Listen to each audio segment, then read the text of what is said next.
The convener of the meeting is the Paramount Chief, his deputy, or anybody whom they would assign. But the meeting that was called by a chief, which had no mandate to call a council meeting of chiefs.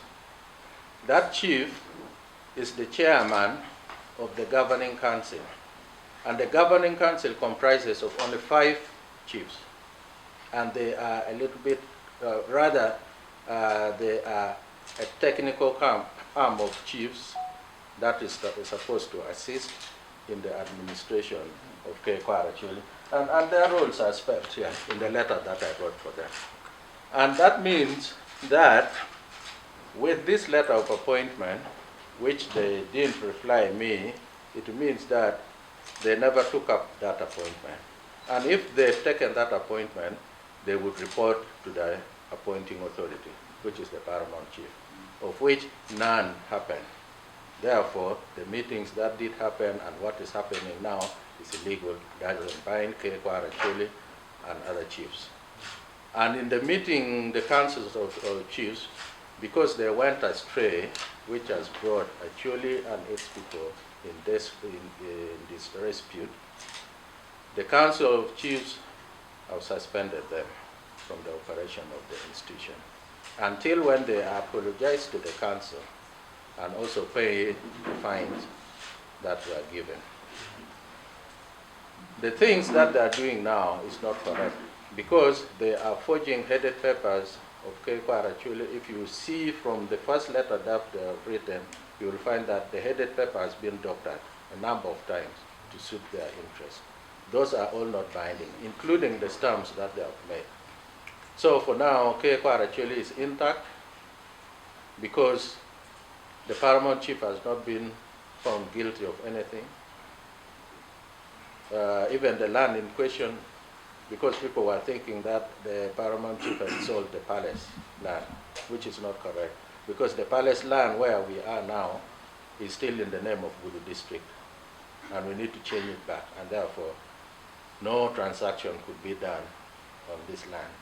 The land that we are talking about is a private land, which I wanted to use as the Paramount Chief to help empower me so that I can also help the chiefs and the institution.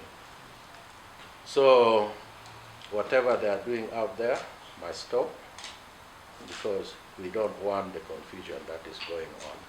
We have been through a lot as the people of Acholi. What we need now is unity, oneness, calmness, and working together. We have a lot of problems, for example, on land, the Balalu, the Karimojong, and others. That needs all of us to sit together. They are welcome to come back anytime.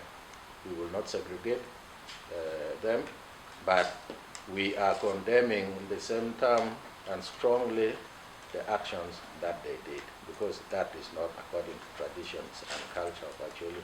Because as Acholis, we operate based on our norms, culture, and tradition. And there is no tradition here in Acholi which says that a chief can be removed in the manner that it has been done.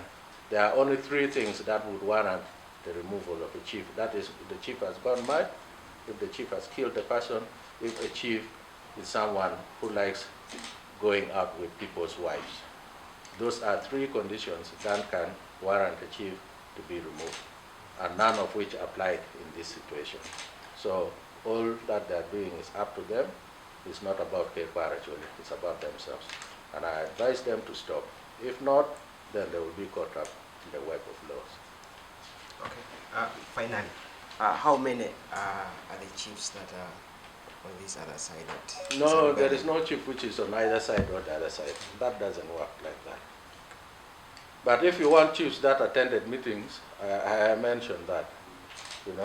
The chiefs that were in Kitgum, the photos are there. You must have seen.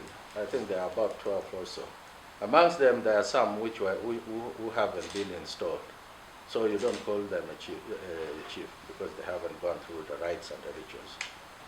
So this core to this, there are about 7 of them, which, like the one of Atiak has a question mark because he's not the chief. The real chief is there.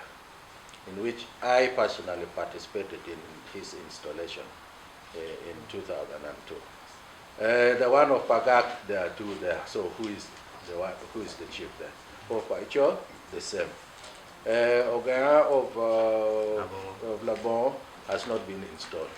So, so what they're doing is all messed up. It's like a badly acted drama. So the chiefs, the official number of chiefs that we have in Acholi, that is with the government, that is with the Ministry of Gender, are 54. But later on, there are other chiefs who came saying that they didn't have time during the time of the restoration. They didn't have time to come out. And when we go and investigate and we find that they're genuine, we bring them on board because we do not want to exclude anybody out. That is why the number has risen to about 57. So the meetings that we had been holding, if you talk of numbers, the meeting that we had on the 8th, you saw the number of chiefs that were there. People should stop confusing those who came to attend, and I would say those who were in the gallery, if I may say, with the real chiefs. The real chiefs are there.